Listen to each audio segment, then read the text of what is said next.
4월 10일 하늘에서 내리는 일용할 양식 하나님의 말씀은 창세기 30장 37절에서 43절까지 말씀입니다. 야곱이 버드나무와 살구나무와 신풍나무의 푸른 가지를 가져다가 그것들의 껍질을 벗겨 흰 무늬를 내고 그 껍질 벗긴 가지를 양떼가 와서 먹는 개천의 물구유에 세워 양떼를 향하게 하매 그 떼가 물을 먹으러 올 때에 새끼를 베니 가지 앞에서 새끼를 뱀으로 얼룩얼룩한 것과 점이 있고 아렁진 것을 낳은지라. 야곱이 새끼 양을 구분하고 그 얼룩무늬와 검은빛 있는 것을 라반의 양과 서로 마주보게 하며 자기 양을 따로 두어 라반의 양과 섞이지 않게 하며 튼튼한 양이 새끼 뵐 때에는 야곱이 기천에다가 양떼의 눈앞에 그 가지를 두어 양이 그 가지 곁에서 새끼를 베게 하고 약한 양이면 그 가지를 두지 아니하니 이렇게 하므로 약한 것은 라반의 것이 되고 튼튼한 것은 야곱의 것이 된지라. 이에 그 사람이 매우 번창하여 양떼와 노비와 낙타와 나귀가 많았더라. 아멘. 오늘 우리가 읽은 말씀은 야곱이 자신의 재산을 늘리기 위해서 한 일을 기록하고 있습니다. 37절을 보면 야곱은 버드나무와 살구나무와 신풍나무의 푸른 가지를 가져다가 껍질을 벗겨서 흰 무늬를 내었다라고 말씀하고 있습니다. 성경 학자들은 대부분 껍질을 아예 벗겨버린 것이 아니라 일부를 벗김으로써 이제 가지와 또 흰색 그 속살이 드러나게끔 그렇게 무늬를 만들게끔 했다라고 이해를 합니다. 그렇게 껍질 벗긴 그 가지를 양떼가 마시는 물 구유 앞에 놔두었습니다. 그렇게 하니까 그 가지 앞에서 새끼를 뵌 양은 얼룩얼룩한 것과 점이 있는 새끼를 낳았다라는 것입니다. 그렇게 함으로써 야곱은 자신의 품삯으로 돌아올 그런 양들, 염소들을 얻게 되었습니다.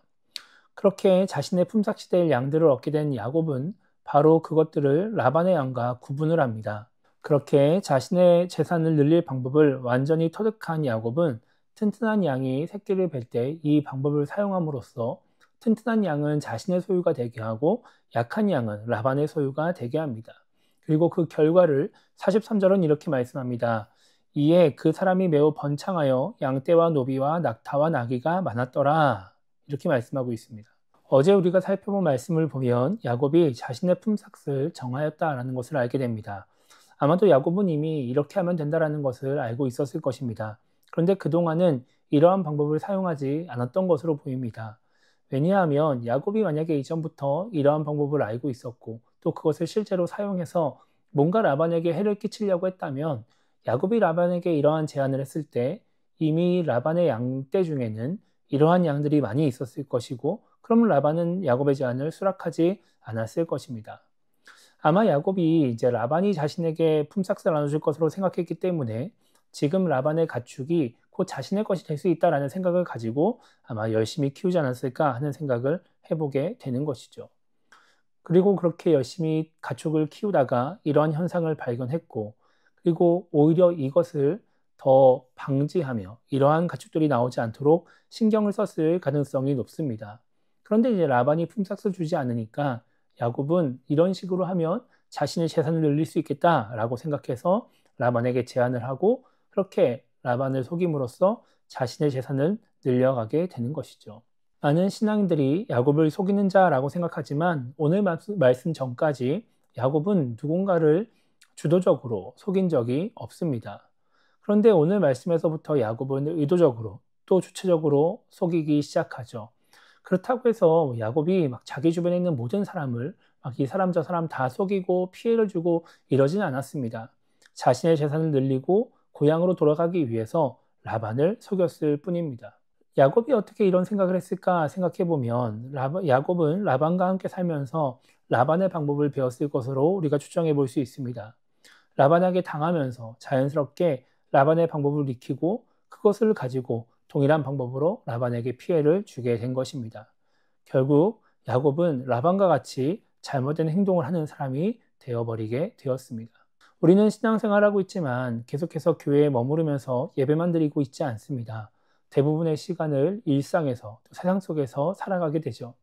그러다 보니까 자연스럽게 하나님과 함께하는 시간보다 세상과 함께하는 시간이 더 많아지게 됩니다. 그리고 그런 상황 속에서 우리가 의도적으로 하나님을 생각하지 않으면 하나님과 함께하려고 하지 않으면 우리는 당연히 세상의 영향을 더 많이 받으며 살아가게 됩니다.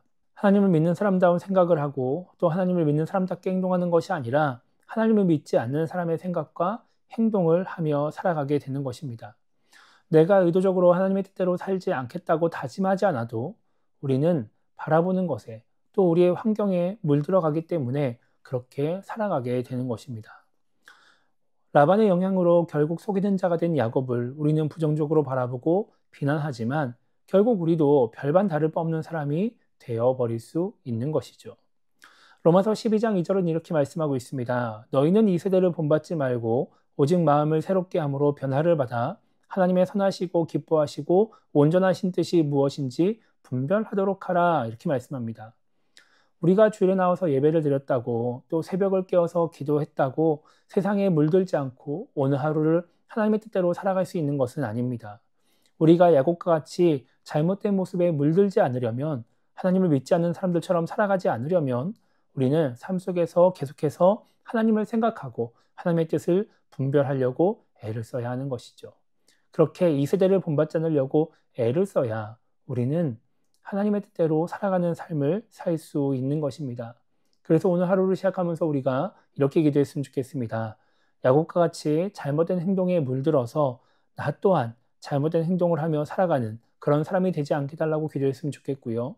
또 이 세상을 살아가면서 하나님을 믿지 않는 사람들의 생각과 모습을 본받지 않고 하나님을 믿는 사람다운 모습을 잘 지켜서 하나님의 뜻을 이루며 살아가는 그런 올바른 신앙인의 삶을 살게 달라고 기도하면서 오늘 하루를 시작했으면 좋겠습니다.